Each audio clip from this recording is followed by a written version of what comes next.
Fala, povo abençoado, uma boa tarde para vocês.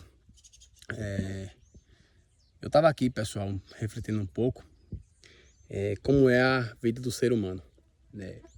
Às vezes a gente fica se perguntando, né, por que as coisas são tão difíceis, porque a gente enfrenta muita luta, né? Às vezes a gente chega a pensar que a gente nunca vai vencer na vida, né? E às vezes quando você vê pessoas que, não querendo aqui criticar ninguém, porque eu não sei da vida de ninguém, só apenas uma reflexão. Às vezes você vê pessoas que acordam tarde, que não lutam pelos seus objetivos, mas sempre conseguem alguma coisa. E às vezes a gente fica até se perguntando. Mas eu quero aqui dizer para vocês que, e mesmo a gente tendo esse pensamento, quando a gente está desanimado, a ponto de desistir, chutar o balde, largar tudo, o nosso Deus, Ele prepara pessoas que você nem imagina para trazer palavras de fortalecimento, né? E com isso eu trago uma reflexão para você. Eu sempre foco na Bíblia, que é a palavra de Deus, que é o livro espetacular, né? O livro dos livros, né? Escrito pelo nosso Deus. Quando você vê ali, principalmente no Velho Testamento, quando você vê a história de Moisés, Moisés foi um homem que viu o Senhor face a face, né? Moisés foi o homem responsável por libertar o povo hebreu.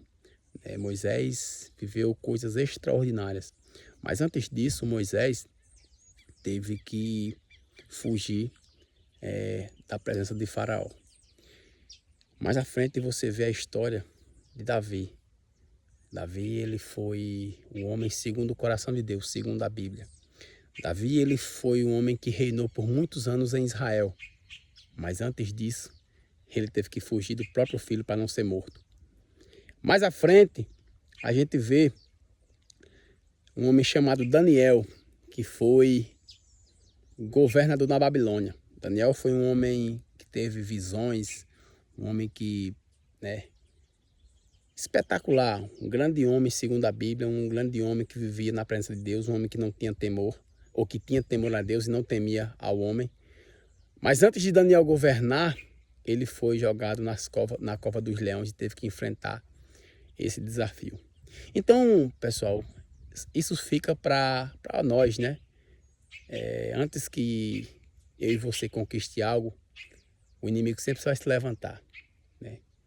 A Bíblia diz que o inimigo está ao nosso redor, rugindo como um leão.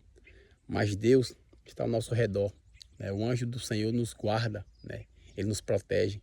E você que crê que Deus é Pai, que Deus é poderoso, não desista dos seus sonhos. Eu sempre falo, lute.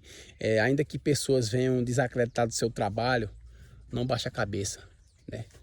Confie em Deus, lute pelos seus sonhos. Eu sempre foco em nunca passar por cima de ninguém. Seja honesto, seja uma pessoa de caráter. Não perca, né, a sua honestidade por nada, porque dinheiro nenhum compra a honestidade de um homem, né? Então, é esse o recado que fica para vocês, né? Que Deus possa abençoar sua vida, sua família, que você possa guardar no coração essas palavras e que Deus possa ir regando para que você possa, né, um dia conquistar os seus sonhos e vencer os seus objetivos. Que Deus abençoe vocês. Não esquece de deixar o like, não esquece também de comentar, deixar aí um amém, e também compartilhar esse vídeo com mais pessoas para que elas possam ver esse conteúdo. Valeu, pessoal. Se não for inscrito, também inscreve no canal. Se inscreve no canal para que você possa receber os meus vídeos. Valeu, pessoal.